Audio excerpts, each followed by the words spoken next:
il y a un espoir pour les personnes souffrant de brûlures sévères.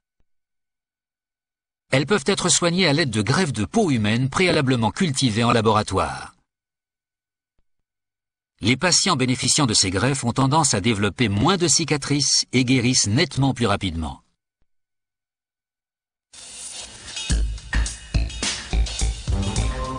Pour cultiver de la peau, des cellules de peau doivent être prélevées, isolées et multipliées. Tout commence donc avec le prélèvement d'un petit échantillon de peau.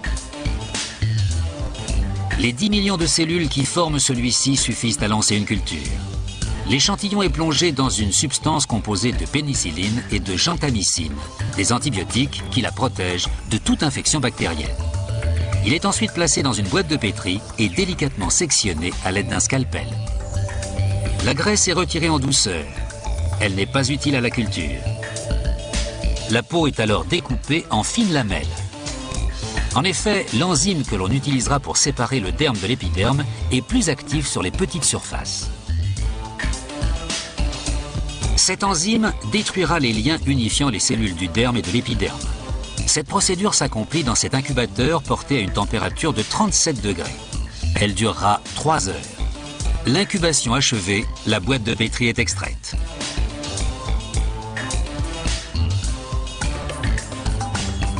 Seules les cellules de l'épiderme, également appelées kératinocytes, sont conservées. On détache donc délicatement l'épiderme du derme. On place alors les lamelles dans une unité de trypsinisation. Une enzyme va détruire les liens unissant les cellules de l'épiderme afin de les isoler. Cette opération agit comme un signal. La multiplication de cellules débute. Pour améliorer l'efficacité de la trypsine, on a recours à un agitateur. La solution contenant les cellules en suspension doit être retirée. Pour ce faire, on la transfère dans un tube. Les cellules tombent au fond. La solution contenant la trypsine peut donc enfin être extraite.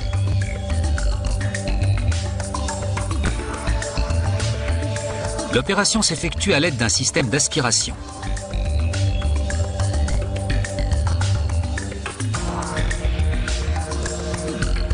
Afin d'éliminer toute trace de trypsine, on ajoute de nouveaux produits chimiques qui remettent les cellules en suspension. Avant de leur faire subir un nouveau passage à la centrifugeuse, les cellules de l'échantillon de peau doivent être comptées. Cette opération peut s'effectuer à la main, à l'aide d'un microscope ou avec le concours de cet équipement spécialisé. Le nombre exact de cellules obtenues grâce à la biopsie est établi. On sélectionne alors les meilleures d'entre elles, celles qui permettront une reproduction optimale.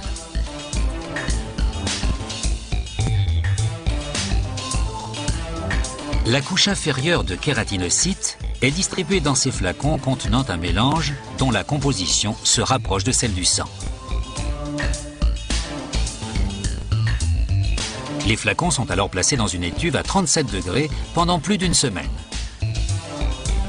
On laisse les cellules se multiplier. Le soluté dans lequel elles sont immergées est remplacé tous les 2 jours. Après moins d'une semaine, les cellules recouvrent presque entièrement la surface des flacons.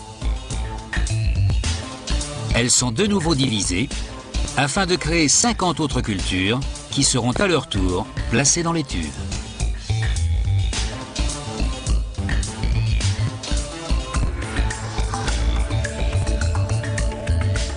Les flacons sont coupés en deux avec un outil ressemblant à un fer à souder. La peau qui recouvre leur fond est détachée au moyen d'une spatule.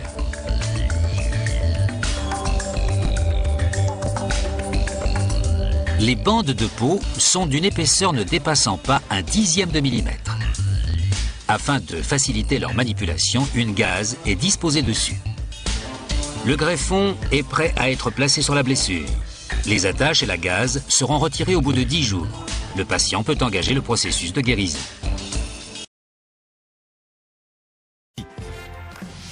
C'est une vraie révolution pour tous ceux qui ont besoin de réparer une peau endommagée.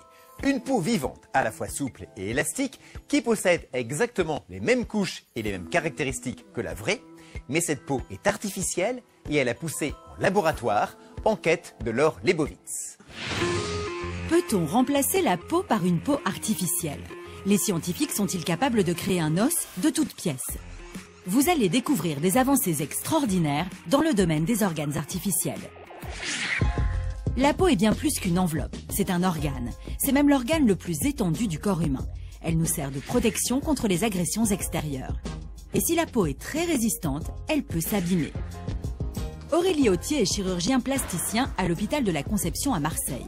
Elle reçoit le petit Tom pour une visite de contrôle. Alors regarde, tu t'assieds là. Tom a aujourd'hui 5 ans. Il y a 1 an, il a reçu une greffe de peau.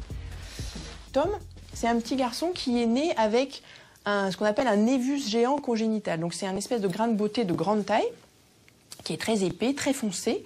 Donc on a enlevé toute la lésion et on a mis un derme artificiel. Alors un derme artificiel, c'est destiné à reconstituer la couche profonde de la peau, son épaisseur, sa souplesse. Et par-dessus, on a mis une petite greffe de peau mince qu'on a pris sur le crâne pour qu'elle soit de la bonne couleur, pour qu'elle soit la même couleur que le front.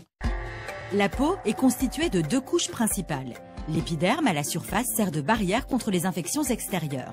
C'est la couche nécessaire à la survie. Sous l'épiderme se trouve le derme. C'est lui qui donne à la peau son élasticité. Pour retirer le névus de Tom, les médecins ont enlevé toute la peau. Pour la remplacer, ils lui ont d'abord implanté du derme artificiel, une sorte d'éponge riche en fibres de collagène. Alors quand on a une plaie profonde où le derme est absent, on vient donc poser ce derme artificiel, cette éponge, directement sur la plaie. Donc cette éponge, elle va progressivement être réhabitée par les cellules du patient, par les vaisseaux sanguins qui vont rentrer à l'intérieur. Les cellules, elles vont se remettre à fabriquer elles-mêmes des fibres normales et elles vont progressivement dégrader cette éponge artificielle. Par-dessus ce derme artificiel, les médecins ont posé de l'épiderme qu'ils ont prélevé à l'arrière du crâne de Tom. Petit à petit, cette nouvelle peau prend un aspect naturel. Alors, depuis la dernière fois, donc ça c'est bien atténué, c'est encore un petit peu rosé, ça fait à peu près 1 an maintenant. Hein, Tom, c'est ça que tu opérais? Il faut à peu près 18 mois pour que ça devienne plus blanc, que ça pâlisse. Les résultats sont très encourageants. Avec le temps, cette greffe se fondra totalement avec le reste du front de Tom. Allez, jeune homme, tout va bien? À bientôt? À bientôt. Allez. Un peu plus loin dans ce même hôpital, des chercheurs travaillent carrément à la mise au point d'un épiderme cultivé en laboratoire. Il pourrait bientôt sauver la vie des grands brûlés. Laurent Giraudot nous explique comment il fabrique cet épiderme à partir d'un échantillon de peau prélevé sur un patient. Un processus d'une précision chirurgicale dans un environnement parfaitement stérile. Nous allons placer les petits morceaux de peau que nous avons découpés dans une solution qui contient une enzyme et qui va permettre de dissocier l'épiderme du derme. Regardez comment l'épiderme, ici à droite, se détache facilement du derme. Laurent frotte ensuite les petits morceaux d'épiderme pour en extraire les cellules. Et celles-ci sont placées dans un milieu nutritif qui va leur permettre de se multiplier. Maintenant, je vais placer mes boîtes de culture qui contiennent les cellules dans un incubateur à 37 degrés. Pour produire ces feuillets épidermiques, il faut entre 15 jours et 3 semaines de culture.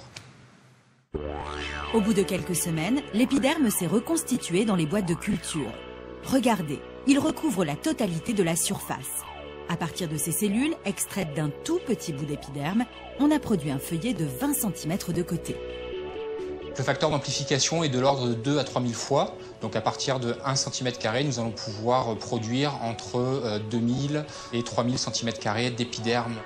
En clair, 2 cm² à peine d'épiderme permettent de produire un demi-mètre² d'épiderme de culture. De quoi par exemple recouvrir tout le dos d'un patient. Car il faut savoir qu'un adulte possède environ 2 m² de peau. Et si la peau 100% artificielle que l'on pourrait greffer sur des patients n'est pas encore disponible, des chercheurs en ont déjà créé une pour tester des cosmétiques. Dans ce domaine, la science avance donc à grands pas. À ce jour, le meilleur organe artificiel reste celui que le patient fabrique lui-même. Et vous allez le voir, c'est possible. Il y a quelques années, des chercheurs américains ont fait une expérience incroyable. Ils ont d'abord implanté une oreille en fibre synthétique sur le dos de cette souris. En 6 semaines, les cellules de cartilage de la souris ont totalement colonisé cet implant, qui est donc devenu un tissu vivant. Cette méthode, appelée assemblage, est aujourd'hui développée par l'équipe du docteur Anouche.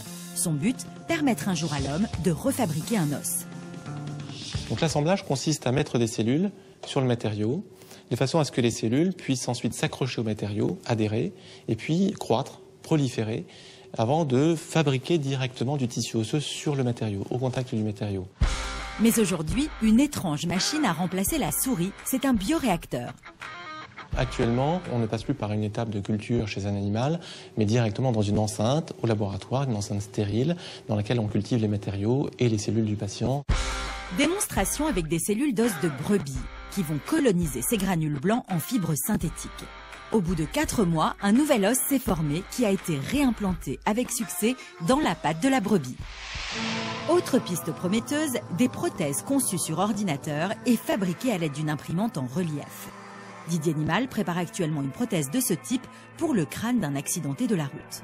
Vous voyez ici la topographie donc en 3D de la perte de tissu osseux et nous allons donc fabriquer un implant qui va compenser cette perte osseuse. À partir d'un modèle du crâne du patient, le logiciel calcule et dessine l'implant. L'ordinateur est relié à une machine d'impression en 3D qui fabrique l'implant à partir d'une poudre de la même composition que l'os.